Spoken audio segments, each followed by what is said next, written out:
Bismillahirrahmanirrahim. Assalamualaikum warahmatullahi wabarakatuh.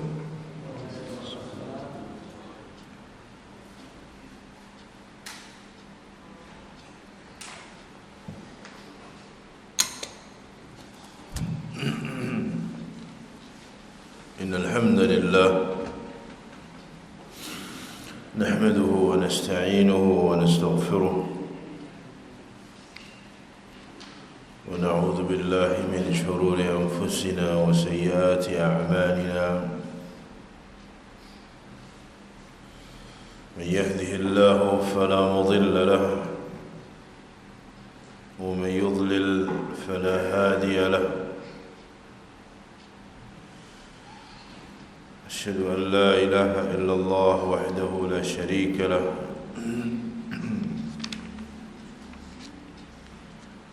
وأشهد أن محمدًا عبده ورسوله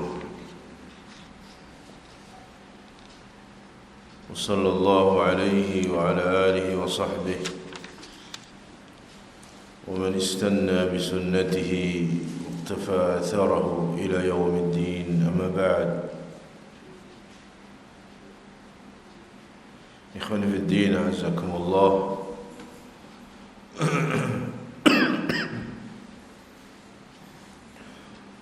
Kita lanjutkan kajian kita dengan kitab Bulughul Himmah fi Syarhi Usulis Sunnah karya Syekh Ibrahim bin Amir Ar-Ruhaili hafizahullah ta'ala.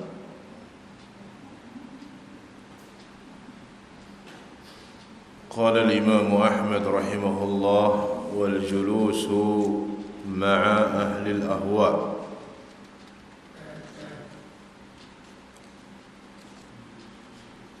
Dan meninggalkan untuk duduk-duduk bersama orang-orang yang mengikuti hawa nafsu. Meninggalkan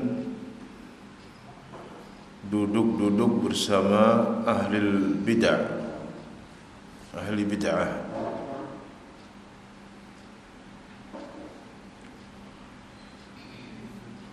Syekh Ibrahim hafizahullah ta'ala, beliau menjelaskan ashabul ahwa هم الذين قدموا أهواءهم وعقولهم وآراءهم على نصوص الوحي.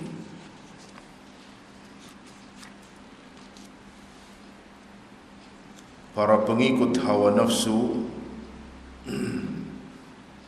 para pengikut hawa nafsu, ahlul ahwa, ashabul ahwa, mereka adalah yang mendahulukan hawa nafsu mereka dan akal mereka serta pemikiran mereka atas nas-nas wahyu, atas dalil-dalil dari Al-Quran dan Sunnah. Mereka adalah ahlul ahwa, orang yang mengikuti hawa nafsunya. Mereka lebih mengedepankan hawa nafsu, akal mereka atas dalil-dalil dari wahyu Al-Quran dan Sunnah. Maka disebut dengan ashabul ahwa atau ahlul ahwa.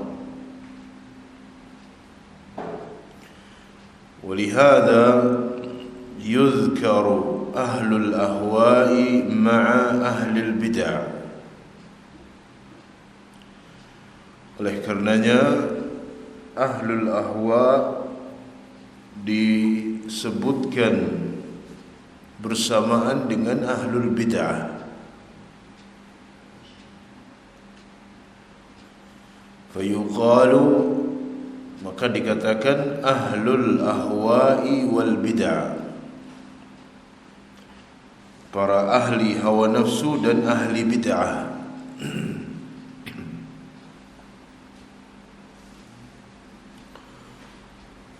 Lianna bainal hawa wal bid'ati talazuman, karena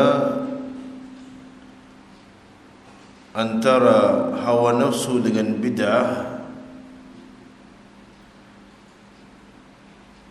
itu saling terikat, antara yang satu dengan yang lain. Antara hawa nafsu dengan bid'ah itu ada talazuman, saling mengikat. Fakathirun minal bid'ah innama qarraraha ahlul ahwa. Banyak dari bid'ah yang ditetapkan oleh para ahlul ahwa, oleh para pengikut hawa nafsu. Banyak bid'ah yang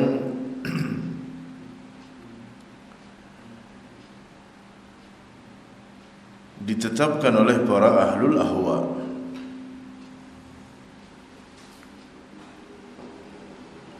Mereka yang menetapkannya, mereka yang membuatnya.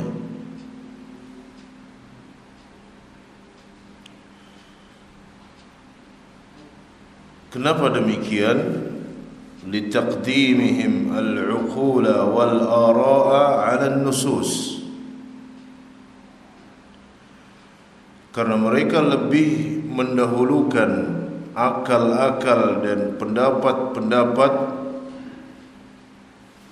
atas nas-nas dari Al-Quran dan Sunnah. Mereka lebih mendahulukan hawa nafsu atas dalil, mendahulukan akal-akalnya atas dalil. Kama qala ba'dul a'immah, sebagaimana ini dikatakan oleh sebagian para imam, qaddamu syari'atal hawa ala syari'atillah. Mereka lebih mendahulukan syariat hawa nafsu atas syariat Allah, lebih mendahulukan apa yang dipilih oleh hawa nafsunya atas apa yang disyariatkan dan dipilih oleh Allah Subhanahu wa ta'ala.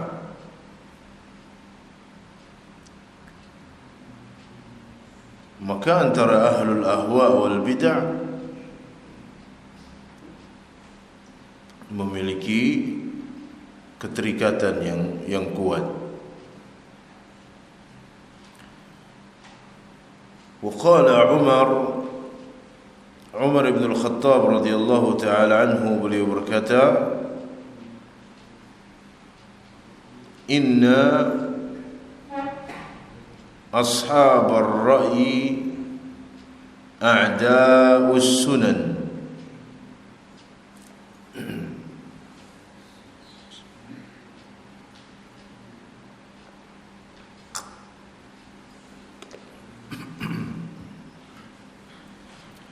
Sesungguhnya orang-orang yang mengikuti ra'yu, para pengikut ra'yu, itu adalah musuh-musuh bagi sunnah. A'yadhum ay yahfazuha,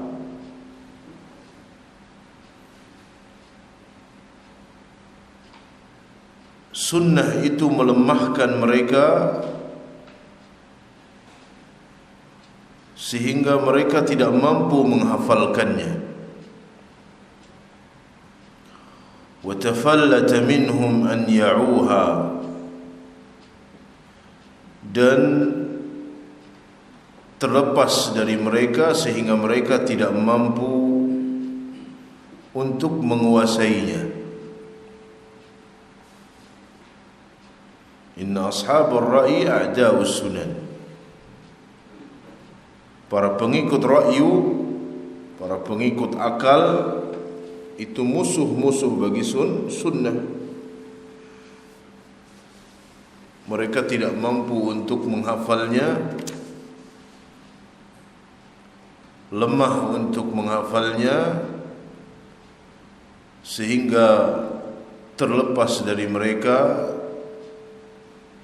dan mereka tidak mampu untuk menguasai sunnah tersebut. والتحذير من الجلوس مع هؤلاء يدخل فيما حذر الله عز وجل منه في كتابه. Dan peringatan dari duduk-duduk bersama ahlul ahwa, peringatan dari duduk-duduk bersama ahlul bid'ah termasuk ke dalam apa yang Allah peringatkan di dalam kitabnya. Allah tabaraka wa ta'ala berfirman dalam surat Al-An'am,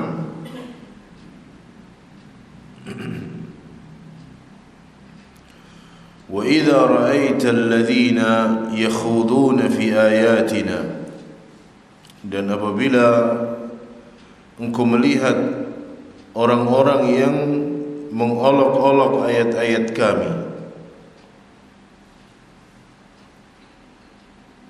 fa'arid anhum, maka berpalinglah dari mereka, tinggalkan mereka,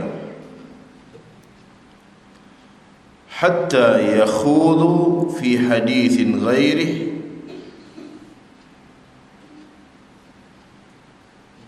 hingga mereka membicarakan pembicaraan yang lain. Wa imma yunsiyannaka asy-syaitanu, dan jika syaitan melupakanmu atau menjadikan engkau lupa, fala taq'ud ba'da adh-dhikra ma'al qaumidh dhalimin, maka janganlah duduk bersama orang-orang yang zalim setelah engkau ingat.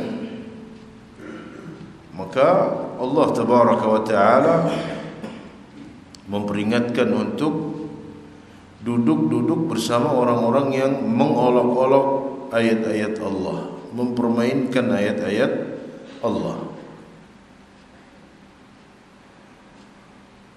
Jadi peringatan duduk bersama ahlul bid'ah atau duduk-duduk bersama mereka, orang-orang yang mengikuti hawa nafsu, ahli syubhat, orang-orang yang memiliki syubhat, itu masuk ke dalam apa yang Allah tabaraka wa ta'ala peringatkan dalam Al-Quranul Karim di ayat yang tadi kita baca.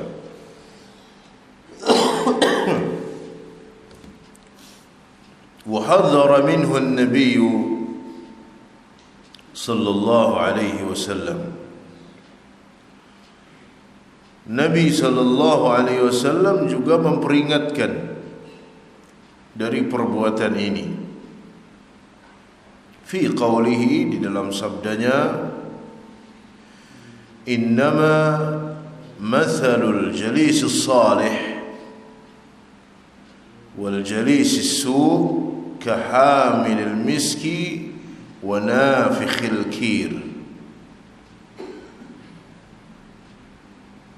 Perumpamaan teman duduk yang saleh dengan teman duduk yang buruk, perumpamaan teman duduk yang saleh dengan teman duduk yang buruk, kahamilil miski wa nafikhil kir, seperti penjual minyak wangi dan tukang pandai besi.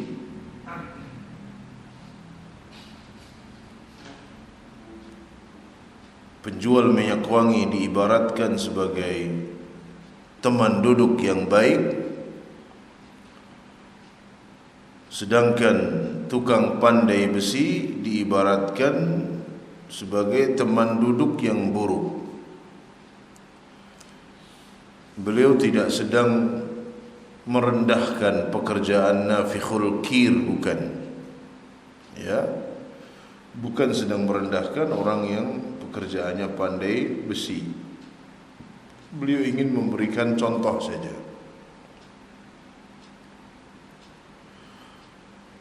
Fahamilul miski, penjual minyak wangi, imma an yuhdhiyaka, ketika kita dekat dengan mereka, bisa dia memberimu minyak wangi, ya, gratis, tidak beli. Imma an yuhdhiyaka, bisa dia memberimu minyak wangi, wa imma an tabta'a minhu, atau engkau membeli minyak wangi darinya, wa imma an tajida minhu rihan tayyibatan, jika tidak ngasih dan antum tidak beli, antum akan dapat bau wanginya. Ya, antum akan dapat bau wanginya.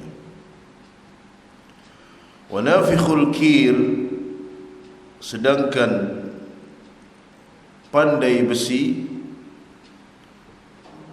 ketika engkau dekat-dekat dengan pandai besi, dia sedang mengerjakan pekerjaannya, imma an yahriqa thiyabak, bisa pakaianmu akan terbakar karena mungkin terkena percikannya,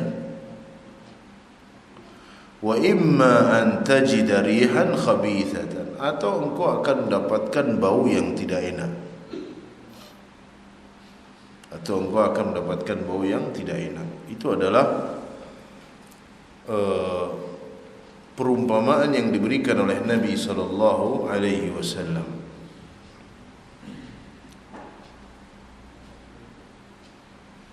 Maka bersungguh-sungguhlah untuk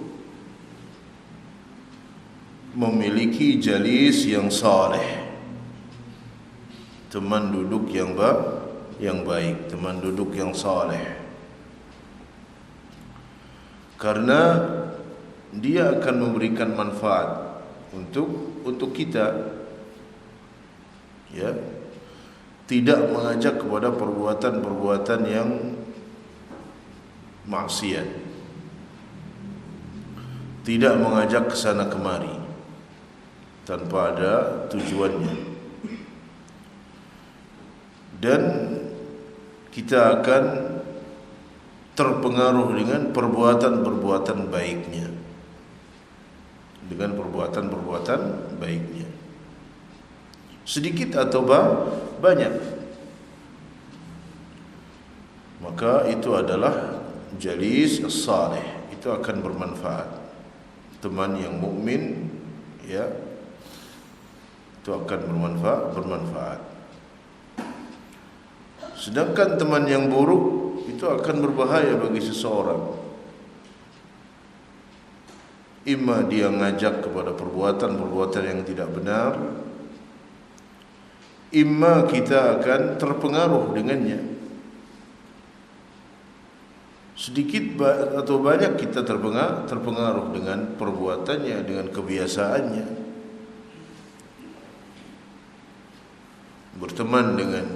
Berteman dekat dengan perokok, mungkin suatu saat akan ikut, ya, waliyadzubillah.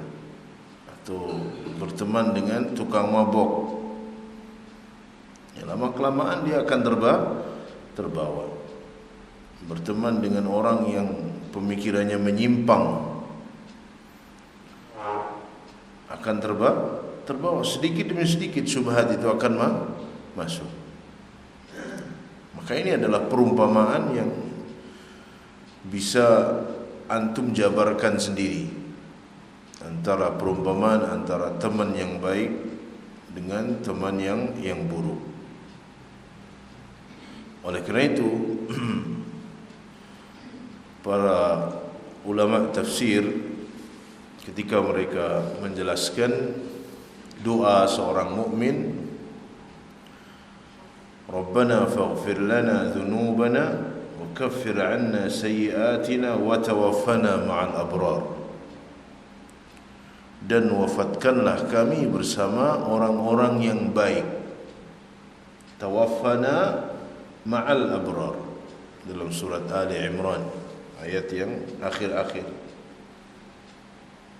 Dan wafatkanlah kami bersama orang-orang yang baik. Bagaimana supaya bisa wafat bersama orang-orang yang baik? Dia harus cari lingkungan yang baik supaya wafat bersama orang-orang yang baik. Supaya wafat dengan orang-orang yang baik, dia cari lingkungan yang baik.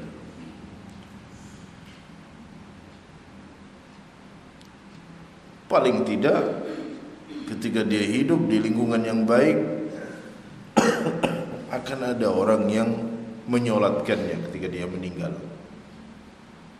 Ya, tawaffana ma'al abrar, wafatkanlah bersama kami bersama orang-orang yang baik. Dengan apa? Bi'an na'isha ma'ahum, kata para ulama, dengan kita hidup bersama mereka, berkumpul dengan mereka,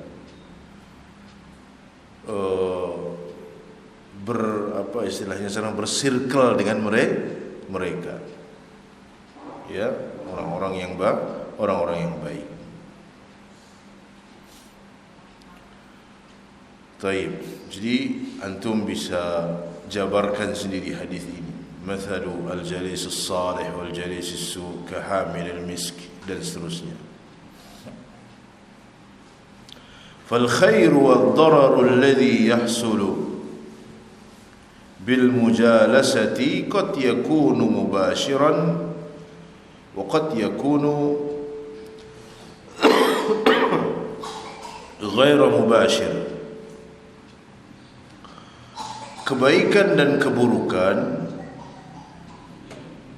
ya, ini bukan ketularan saya, ya. Adiknya batuk. Syafahullah.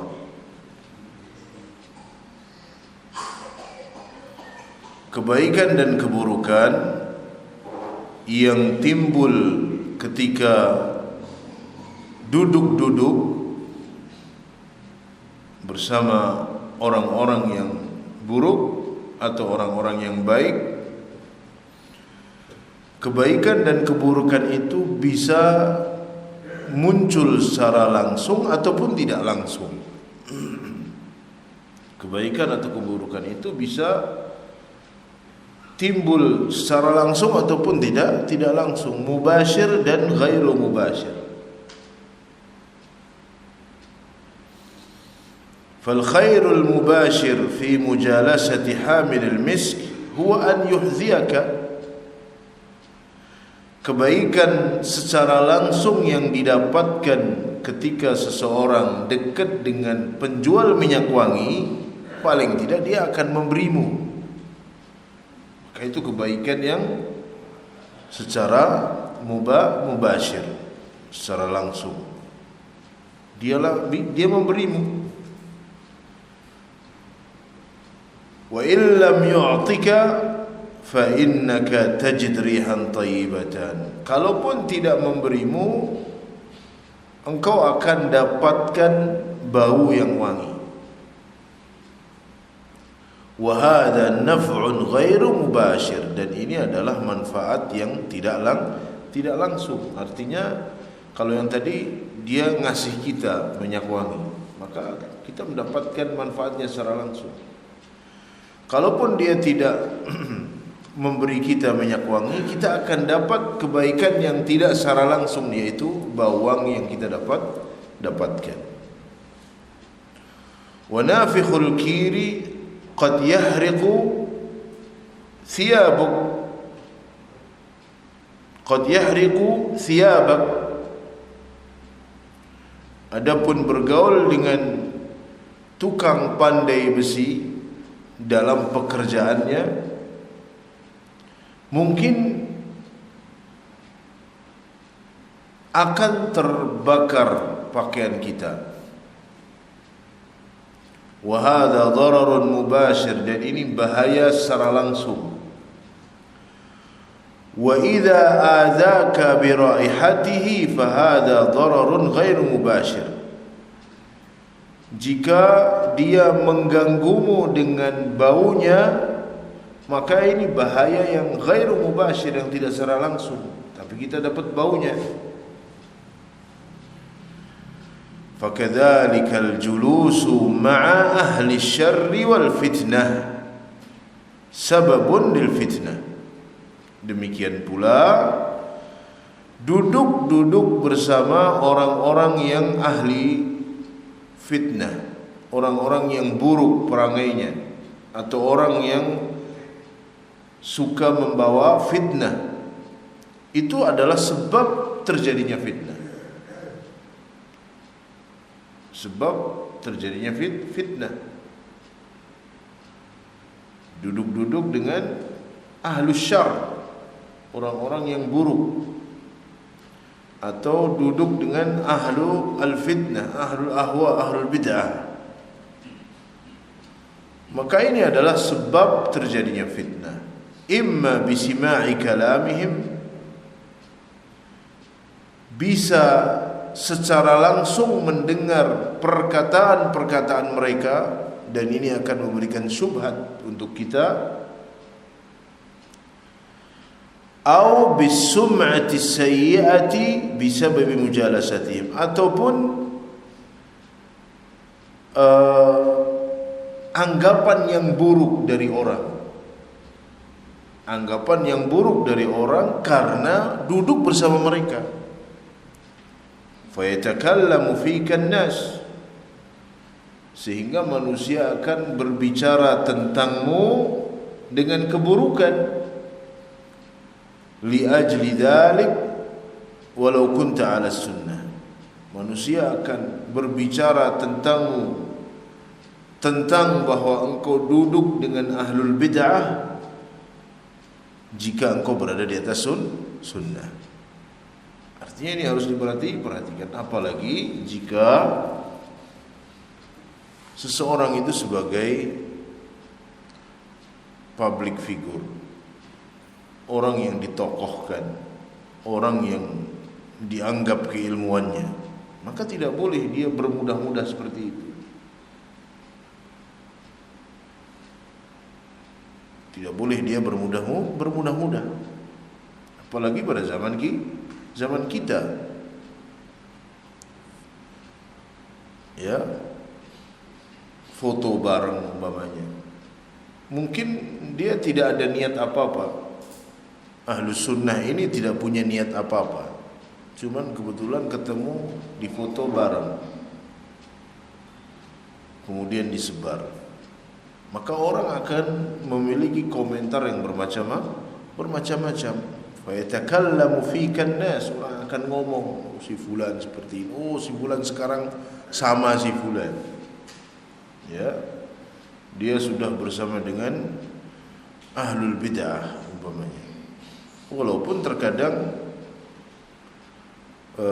tidak insaf, ya, karena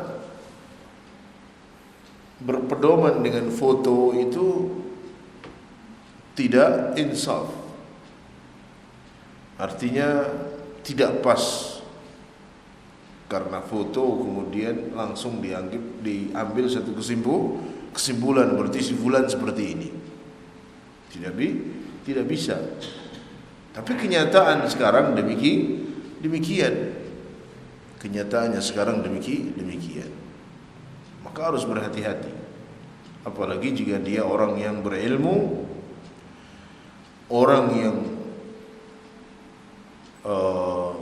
masyhur, ya, orang yang terkenal, dia seorang dai yang dikenal, banyak followernya umpamanya, ya. Ini harus berhati-hati karena orang menilai dia. Orang akan menilai dia. Walaupun mungkin dia tidak ambil pusing, saya nggak mau ambil pusing, terserah. Tetapi orang akan banyak berkomentar, kemudian akan timbul fitnah. Akhirnya perang gambar. Tahu kan perang gambar, ngirim gambar seperti itu. Ustadz fulan juga sama, ngirim gambar lagi. Ustadzmu juga seperti ini, dia juga punya gambar. Lama-lama ustadznya ketemu, ustadznya dia dengan ustadznya itu, kemudian itu ternyata bareng. Ya, nasallallahu alaihi wasallam. وحذر النبي صلى الله عليه وسلم أصحابه. Dan Nabi sallallahu alaihi wasallam memperingatkan para sahabatnya min qiraati kutubi ahli kitab, memperingatkan para sahabatnya dari membaca buku-buku ahlul kitab. Nabi melarang julus dengan teman yang buruk. Para ulama melarang julus dengan ahlul bid'ah. Kenapa? Karena berbahaya bagi hati seseorang. Demikian pula Nabi sallallahu alaihi wasallam melarang, memperingatkan untuk tidak membaca buku-buku ahlul kitab. Nabi keras memperingatkan. Kama fi hadis Jabir radhiyallahu anhu, sebagaimana dalam hadis Jabir, anna Umar bin al-Khattab, bahwasanya Umar bin al-Khattab radhiyallahu taala anhu ata an-nabiy sallallahu alaihi wasallam bi kitabin asabahu min ba'di ahli al-kitab, ahli al-kutub. Bahwa Umar bin Khattab datang kepada Nabi dan beliau membawa sebuah kitab, ya, yang dia dapatkan dari sebagian ahlul kitab.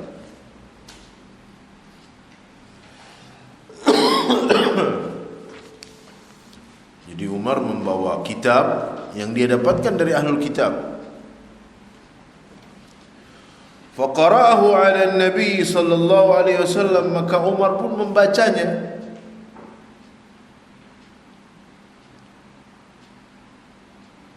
Faghadiba, maka Nabi sallallahu alaihi wasallam marah ketika sahabat Umar membacanya.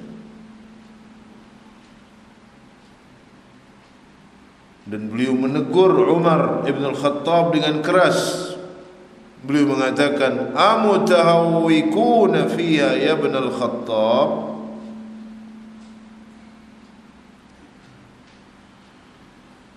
apakah engkau termasuk orang-orang yang bimbang, wahai ibn al-Khattab? Subhanallah, yang ditegur siapa? Umar. Siapa yang mengingkari keilmuan beliau, ya, keutamaan beliau, hati-hatinya beliau, tapi Nabi SAW menegurnya dengan keras.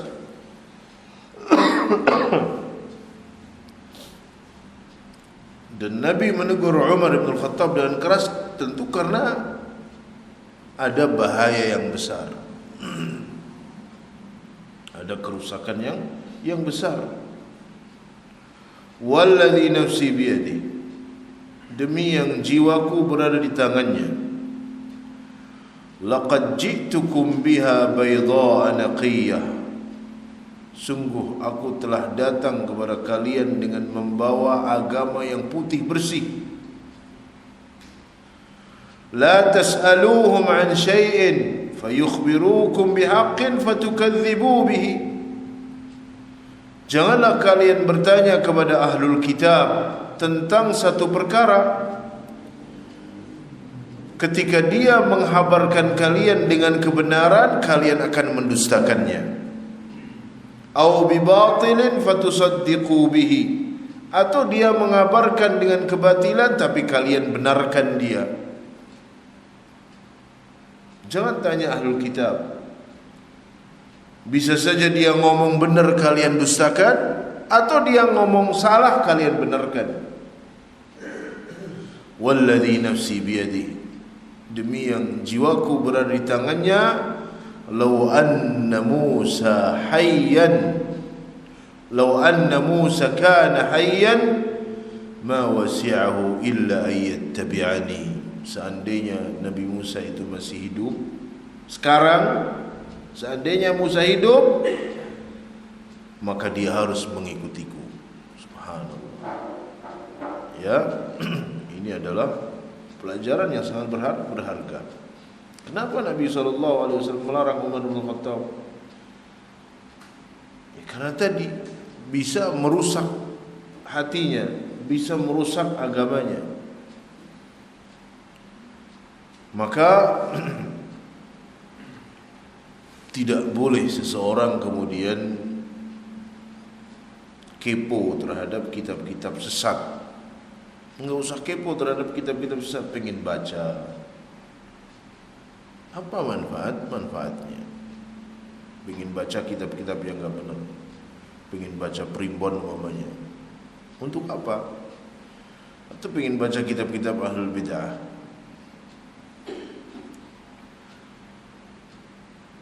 Apalagi kemudian mendengarkan ceramahnya mereka. Syubhat maka akan menancap pada diri seseorang. Karena asy-syubhah al-qalbu dha'if wasyubhatu khattafa. Hati kita itu lemah. Jika Umar bin Khattab ditegur oleh Nabi SAW, padahal Umar bin Khattab tentu faham, tapi ditegur oleh Nabi SAW dalam rangka menjaga agamanya.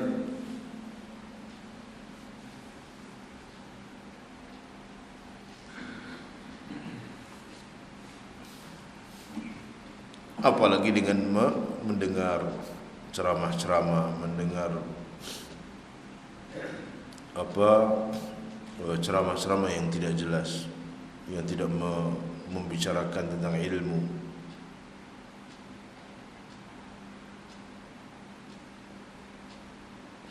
Ai ji'tukum bi kitabillah, artinya bahwa aku telah datang kepada kalian dengan membawa kitabullah Al-Quran, wabil wahyin naqi, dan membawa wahyu yang bersih. Fa aghnakum 'anil amril mashkuki fi, maka itu cukup bagi kalian daripada perkara yang diragukan di dalamnya. Fa innahu wa in kana al-aslu fi at-Taurat annaha kitabullah anzalahu ala Musa, karena sekalipun asalnya bahwa Taurat itu adalah kitab yang Allah turunkan kepada Nabi Musa, lakin hasala fihi min at-taghyir wa at-tabdil, tetapi telah terjadi di dalam kitab Taurat perubahan-perubahan, telah diganti oleh ahlul kitab itu sendiri. Ma qad yaltabis alaikum, yang mungkin akan menjadikan kalian rancu. Walihada qala an-nabiy sallallahu alaihi wasallam, oleh karena itu Nabi bersabda, la tusaddiqu ahlul kitab wa la tukadzibuhum, jangan kalian benarkan ahlul kitab, jangan kalian dustakan. Li'annahu qad yukadzibuhum fi haqqin wa qad yusaddiquhum fi batil, karena bisa saja seseorang mendustakan mereka padahal benar yang mereka omongkan, ataupun membenarkan mereka padahal batil yang dia sampaikan. Artinya kita sudah ada Al-Quranul Karim. Allah telah menurunkan Al-Quranul Karim. Tidak butuh kita kepada kitab-kitab yang masykuk, yang diragukan keabsahannya, karena memang telah dirubah-rubah. Taurat telah dirubah-rubah, Injil juga telah dirubah-rubah.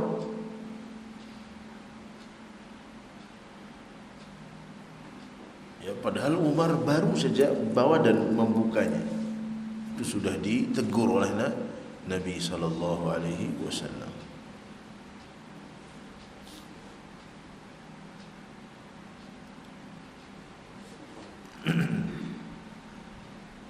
والمقياس الصحيح الذي يعرف به الصدق من الكذب والحق من الباطل هو كتاب الله. Barometer yang benar untuk mengetahui yang benar, yang jujur dan yang dusta, yang benar dan yang batil adalah kitab Allah, Al-Quranul Karim. Fahuwa hakamun bainana wa baina ahli kitab. Al-Quran lah yang menjadi hakim antara kita dengan ahlul kitab, yang menjadi ukuran Al-Quranul Karim, yang menjadi pedoman pegangan Al-Quranul Karim. Al-Quran sebagai hakam, sebagai hakim yang menentukan. Wa hakamun fima bainana, dan Al-Quran juga sebagai hakim di antara kita.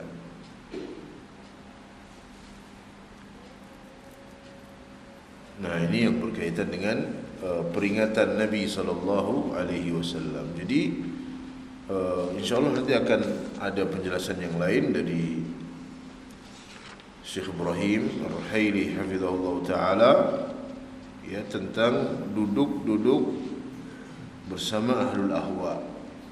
Jadi sebelumnya beliau mengatakan dan bahwa di antara prinsip ahlus sunnah meninggalkan perdebatan, meninggalkan bantah-bantahan dalam agama, ya, kemudian meninggalkan duduk bersama para pengikut hawa nafsu, para pengikut bid'ah. Kenapa?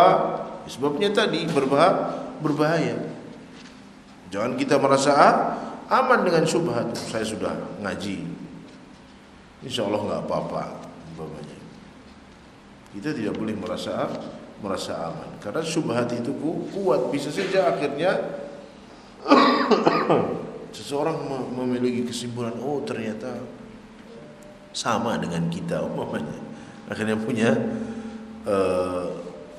keputusan ataupun pemahaman seperti itu, punya kesimpulan seperti itu, kan berbahaya. Wallahu a'lam bishawab. Mungkin ada pertanyaan? Bismillah.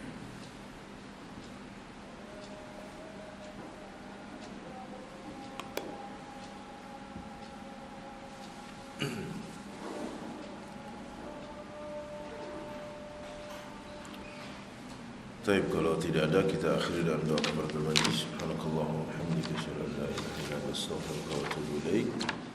Assalamualaikum warahmatullahi wabarakatuh.